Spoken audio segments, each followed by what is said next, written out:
राजा साहब, राज गया मगर रिवायतें अब भी कायम है। आपकी ये शानो शौकत देखकर लगता है कि जमाना अब भी नहीं बदला। जमाना हम बदलने में नहीं देंगे केदारनाथ। हमारी पुश्तों से चली आई आन बान और शान को हम इतनी आसानी से टूटने नहीं देंगे। खैर, मनोरमा को हमने बड़े नाजों से पाला है। वो अपने गुजरे हुए माँ बाप बिल्कुल भूल ही गई है। उसके माँ बाप अब हम ही हैं। हमारी एक ही तो भतीजी है। यूं समझ लीजिए कि हम अपने दिल का टुकड़ा आपके घर में दे रहे हैं। रमा और रुपेश की कुंडली तो मिल ही जाएगी। खैर, रमा अपनी पढ़ाई खत्म करके हिंदुस्तान आ जाए तो हम एक तरह से ये रिश्ता पक्का ही समझे। पक्का? अरे पक्का क्या समझो, मोहरी लग गई। आओ लाला आओ। भाई इनसे मिली हमारे तुम सरकार तुम। जब तक ये हमारे दर्शन नहीं कर लेते इनके गले से खाना नहीं उतरता। राजकुमार जी, हमारी बिटिया बड़ी सरल, बड़ी भोली, बिल्कुल गाय है गाय। मुंह में जबान तक नहीं है, बिल्कुल गूंगी है गूंगी। लाला माफ करना सरकार, जुबान की स्लिप हो गई। अच्छा तो राजा साहब, हमें इजाजत दीजिए। शाम भी ढल चुकी है और हमें बहुत दूर भी जाना है। अच्छा केदारनाथ, इन्हें गाड़ी तक छोड़ा।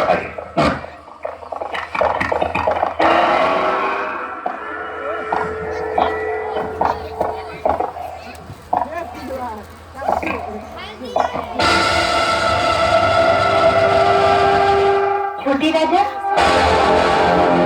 दुर्गा।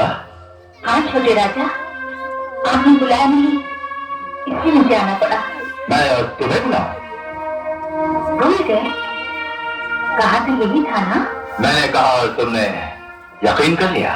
तो फिर भगवान के आगे वो फेरे, क्या वो दिखावा था, छल था? दुर्गा, जितनी तरह की लड़कियां होती है ना, उतने ही तरह के जाल बिछाने पड़ते हैं। कोई पैसे से खुश हो जाती है, कोई तोहफा है, पर तुम उन सबसे अलग थे। इसीलिए तुम्हारे साथ शादी का ढोंग करना पड़ा। देखो दुर्गा, रात गई बात गई। वो रात नहीं गई छोटे राजा, वो रात मेरी कोख में तुम्हारा वंश बनकर पल रही है।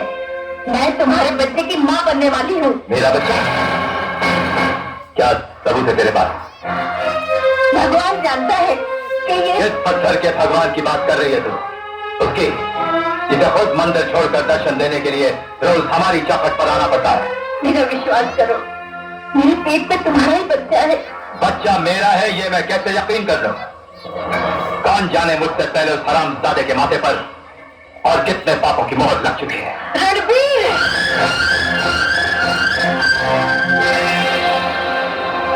क्या बात है?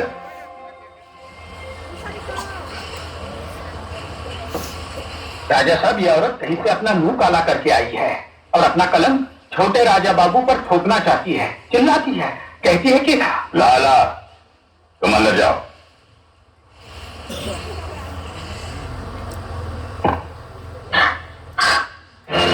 बड़े राजा, बड़े राजा, ये कलंक नहीं है, आप ही के खानदान का खून है, जो बेगुनाह अभी तक पैदा भी नहीं हुआ, उसे इतनी बड़ी सजा मत दीजिए। आप इंसाफ कीजिए बड़े राजा, आप इंसाफ कीजिए। तुम्हें इंसाफ मिलेगा, जरूर मिलेगा।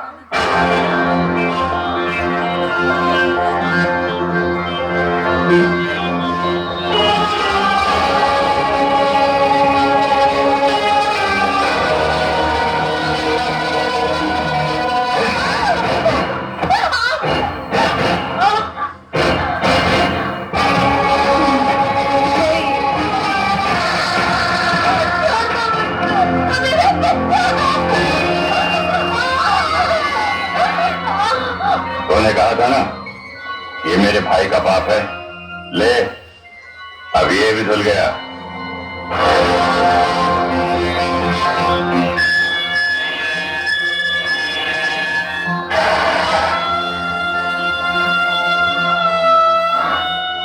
जालिमों, बहुत सताया है, तुम शायद ये भूल गए, जब गरीब की छाती फटती है, जिसमें से दर्द निकलता है, उसकी आग ऊपर वाले तक पहुंचती है और वो कहर बनकर तुम्हारी खोखली शान को चूर चूर कर देता है। मेरी एक एक बद्दुआ ऊपर वाले की लाठी बनकर तुम पर बरसेगी। जिस तरह यह भागन आज तुम्हारे आगे गिड़गिड़ा रही है अपनी इज्जत के लिए, एक दिन तुम भी किसी गरीब के आगे गिड़गिड़ाओगे अपनी जिंदगी के लिए, मगर तुम्हें भीख नहीं मिलेगी, कभी नहीं मिलेगी। तुमने मेरे खून से अपना पर्स धोया है रणवीर सिंह, मैं तुम्हारे खून से अपने बाल धोऊंगी और इन्हें तब तक नहीं बांधूंगी जब तक मेरा कहा सच नहीं हो जाता।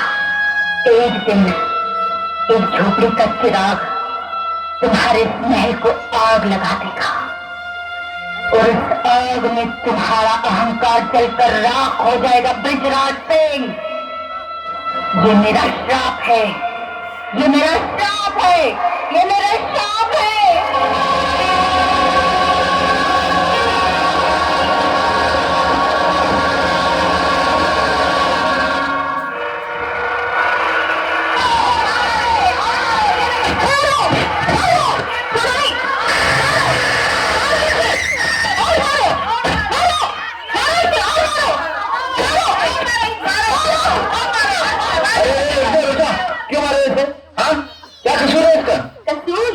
दीवानी हो चुकी है, पागल हो चुकी है, दिन रात अपने आशिक का नाम रटती रहती है। तो क्या हुआ?